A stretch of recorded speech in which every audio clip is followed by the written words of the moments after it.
প্রাত্যহিক ধরা বাঁধা জীবনের ছন্দপতন ঘটিয়ে কিছুটা সময়ের জন্য প্রকৃতির সঙ্গে নিজেদের মিশিয়ে নিতে আজ আমরা আবার বেরিয়ে পড়েছি। সবুজের নেশায় মন যে আবার উচাটন।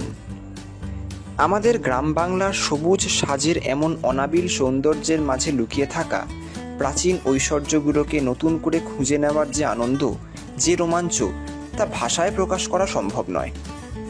চলেছি পশ্চিম মেদিনীপুরের কেশপুর অভিমুখে। মেদিনীপুর জেলার ব্যাপ্তি যেমন বিশাল, তেমনি অসংখ্য পুরাকীর্তি ছড়িয়ে ছিটিয়ে রয়েছে এই জেলার বিভিন্ন গ্রামেগঞ্জে। বিভিন্ন সময়ে নির্মিত এই মন্দিরগুলোর মধ্যে প্রচুর মন্দিরের অলঙ্করণ হিসাবে ব্যবহৃত হয়েছে টেরাকোটার ভাস্কর্য।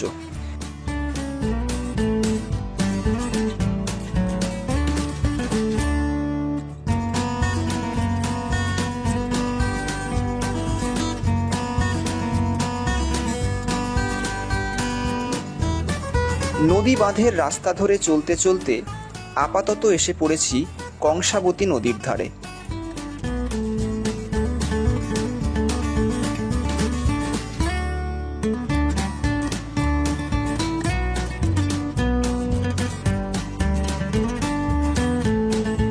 বাঁশের সাঁকোতে নদী পেরিয়ে ঢুকে পড়লাম গোপীনাথপুর গ্রামে।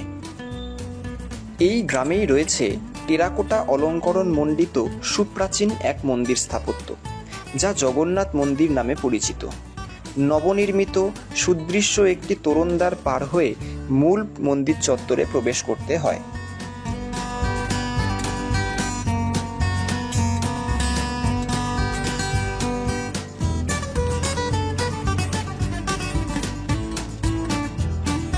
একটি স্তম্ভের উপরে থাকা গরুর মূর্তিটি অতিক্রম করে সুউচ্চ মন্দিরের সামনে দাঁড়াতেই চোখে পড়ে অসাধারণ টেরাকোটা অলঙ্করণের সমাহার। নবরত্ন শৈলীর পূর্বমুখী এই মন্দিরটির মূল প্রবেশপথ ত্রিখিলান বিশিষ্ট।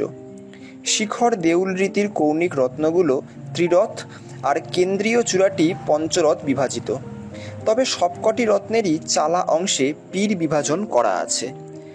মন্দিরটির দোতলাতেও 3টি খিলান বিশিষ্ট প্রবেশপথযুক্ত একটি কক্ষ আছে। মূল প্রবেশপথের খিলান 3টের উপরের অংশ তো আছেই, এমনকি দোতলার 3 খিলানি প্রবেশ দরজার উপরের অংশটিকেও প্রচুর টেরাকোটার মূর্তি ফলক দিয়ে সাজানো হয়েছে।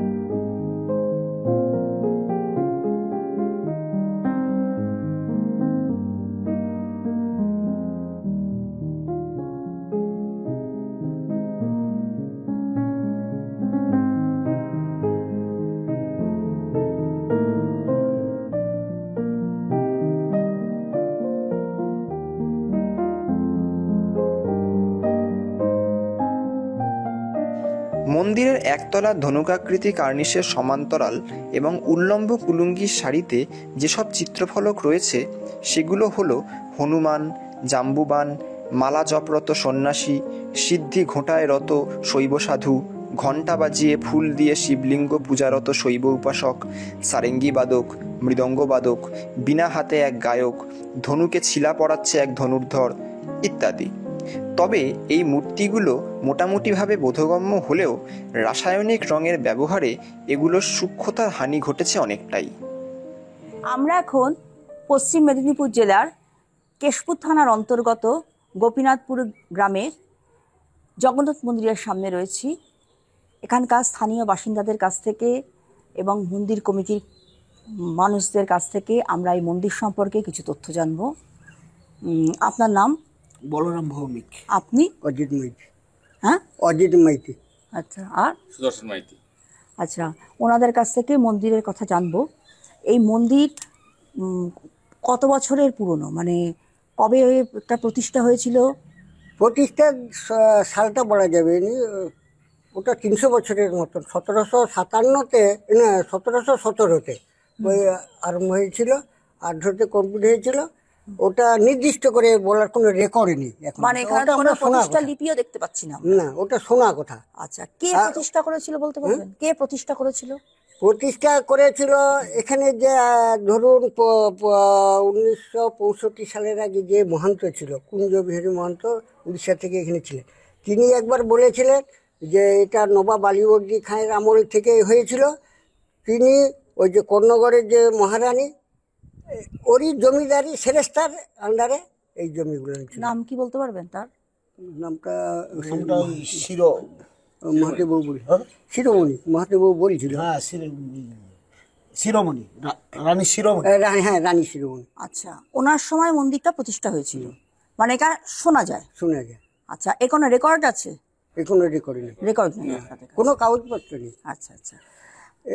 এই মন্দির তারপরে প্রতিষ্ঠা তো হলো, তারপরে এই মন্দির রক্ষণাবেক্ষণ উড়িষ্যার মহারাজরাই এটাকে রক্ষণাবেক্ষণ করতো। এটা তো মূলত রাঘব দাস মঠ, এই রাঘব দাসের লোক ছিল উড়িষ্যাতে, তারা এসে এটা পরিচালনা করতো। যখন এটা মানে রোজগার কমে গেল, তখন উড়িষ্যার ব্যক্তিরা ছেড়ে চলে যায়, ভগ্নদশা হয়ে যায়।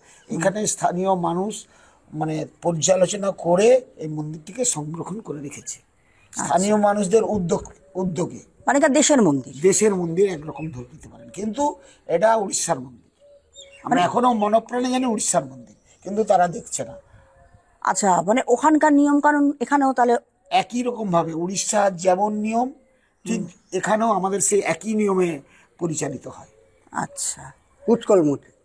আচ্ছা, এইগুলো সমস্ত ব্যয়ভার কে বহন করে? এই গ্রামের লোকেরাই, মানে দেশের মন্দির যখন আপনারা গ্রামের লোকেরাই সব করেন? এর এখনো 39 বিঘা জায়গা আছে বর্তমানে। আচ্ছা, সেই তার থেকে কিছু রোজগার আসে, এবং আমাদের এই সুদর্শন বাবু কিংবা স্থানীয় ব্যক্তিরা সবাই মাগা পাতা করে ভক্তদের কাছে সাহায্য নিয়ে এভাবেই চলে। আচ্ছা, এখানে সমস্ত রকম পার্বণই তো হয় মনে হয়? হ্যাঁ, এখানে 12 মাসে 13 পার্বণ হয়। কেন মন্দিরটা তো খুবই সুন্দর অবস্থায়। কতদিন আগে মন্দিরটা সংস্কার হয়েছিল? রং করা খুব সুন্দর, গত বছর রং করা হয়েছে। এটা 2020-তে শুরু হয়েছিল মন্দির সংস্কার কাজ, মানে বছর 4-5 বছর ধরে চলেছে। মূল প্রবেশপথের উপরের 3 প্রস্থে যেসব মূর্তিফলক লক্ষ্য করা যায়, সেগুলোর বিষয়বস্তু হল রামায়ণ, কৃষ্ণকাহিনী ও নানান পৌরাণিক দেবদেবী ও পৌরাণিক আখ্যান। অন্যান্য প্রচলিত কৃষ্ণকাহিনী দৃশ্যের মধ্যে যে বিশেষ ফলকটি এখানে নজর কাড়ে তা হল কৃষ্ণ কর্তৃক চানুর ও মুষ্টিক বধের দৃশ্য। রামায়ণের যেসব দৃশ্যাবলী এখানে পরিস্ফুট হয়েছে সেগুলো হলো রাম রাবণের যুদ্ধ, রাজসভায় উপবিষ্ট রাম সীতা, লক্ষ্মণের শক্তিশাল মারিচবধ, সীতা হরণকালে রাবণের রথ গলাদ্ধকরণ করার চেষ্টা করছে সুপার্শ্ব, অশোকবনে সীতা ইত্যাদি।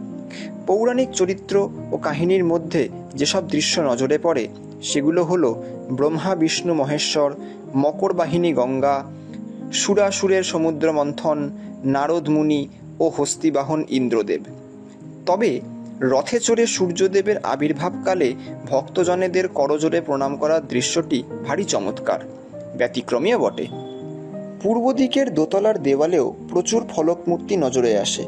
রাবণের বিরুদ্ধে যুদ্ধরত রাম লক্ষ্মণ, কুরুক্ষেত্রের যুদ্ধের খণ্ডচিত্র, ভীষ্মের সরসজ্জা, ভূমিতে তীর নিক্ষেপ করে অর্জুনের বাড়ি উত্তোলন, পশু শিকার দৃশ্য প্রভৃতি দৃশ্যাবলী বিশেষভাবে উল্লেখযোগ্য। গাভী ও তার শাবককে দুগ্ধদান করছে চমৎকার এই ফলকটির মাধ্যমে বাৎসল্য রস ফুটে উঠেছে। বাঁকানো কার্নিশের সমান্তরালে আর খাড়া কুলুঙ্গির শাড়িতে বিভিন্ন ভঙ্গিমায় শৈব উপাসক, তানপুরা হাতে গায়িকা আর একটি সিংহমূর্তিও নজরে পড়ে।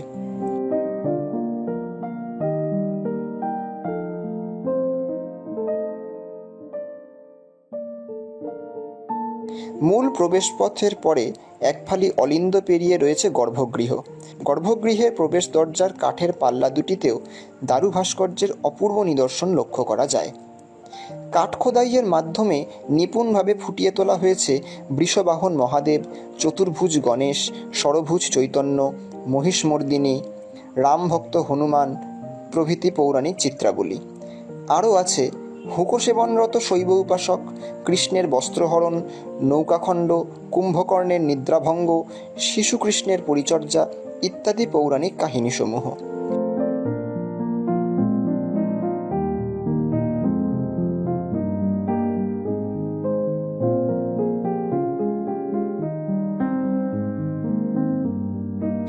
গর্ভগৃহে অধিষ্ঠিত জগন্নাথ, বলরাম, সুভদ্রার দারু নির্মিত বিগ্রহগুলো অপূর্ব। এছাড়াও ছোট মাপের জগন্নাথ দেবের একটি একক মূর্তিও আছে এখানে। অনেকগুলো নারায়ণশিলা, বাল গোপাল সহ বহু প্রাচীন ধাতব অন্যান্য মূর্তি এবং লক্ষ্মী দেবীর একটি মূর্তিকেও নিত্য পুজো করা হয়।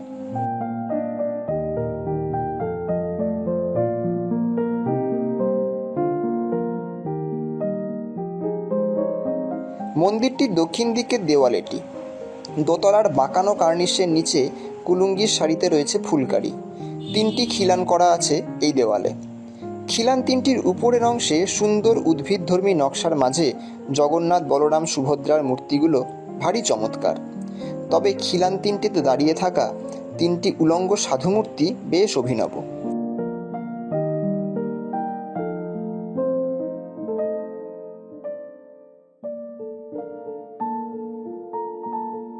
উত্তর দিকে দোতলার দেওয়ালে রয়েছে ত্রিখিলান বিশিষ্ট প্রবেশপথ। খিলান 3টির উপরের অংশে উদ্ভিদধর্মী নকশার মাঝে বিষ্ণুর বামন অবতারের একটি মূর্তি নজরে পড়ে। কুলুঙ্গিবদ্ধ সারিতে সুন্দর ফুলের নকশাও আছে এখানে।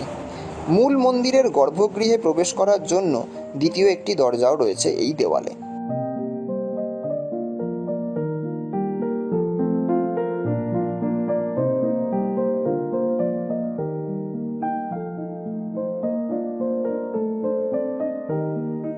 মন্দিরটির পশ্চিম দিকের দোতলার দেওয়ালের 3টি খিলানের মধ্যে 2টিতে প্রতীক দরজার নকশা করা রয়েছে। খিলানের উপরের 3টি প্রস্থে উদ্ভিদধর্মী আলপনার মাঝে 3টি নগ্ন মূর্তি বিস্ময়কর। এদের মধ্যে 2টি পুরুষ ও একটি রমণী মূর্তি। এছাড়াও কুলুঙ্গিবদ্ধ ফুলের সারিও লক্ষ্য করা যায় এই দেওয়ালে।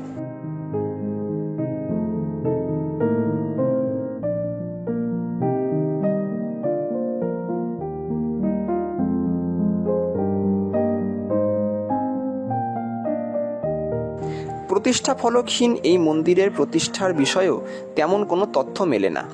শ্রদ্ধেয় পুরাতাত্ত্বিক প্রয়াত তারাপদ সাঁতরা জেনেছিলেন 1126 বঙ্গাব্দ অর্থাৎ 1719 খ্রিস্টাব্দে এটি নির্মিত হয়েছিল। তবে মন্দির কমিটির বর্তমান বর্ষিয়ান সদস্যরা মনে করেন 1717 খ্রিস্টাব্দ হল এটির নির্মাণকাল।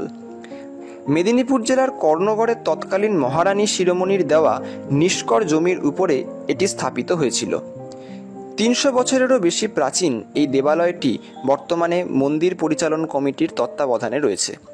সমস্ত গ্রামবাসীদের সহযোগিতায় এবং কমিটির প্রতিটি সদস্যের আন্তরিক প্রচেষ্টায় সুপ্রাচীন এই মন্দির স্থাপত্যটি সুসংরক্ষিত। নিয়মিত সংস্কার কাজ করানোর ফলে গঠনগত দিক থেকে খুব ভালো অবস্থায় রয়েছে মন্দিরটি। আর বিষয় বৈচিত্র্যে ভরপুর পোড়ামাটির অলঙ্করণ সজ্জার দিক থেকেও মন্দিরটি অনন্য। মন্দির দর্শন শেষে আমরা আবার এগিয়ে চলি পরবর্তী গন্তব্যের উদ্দেশ্যে।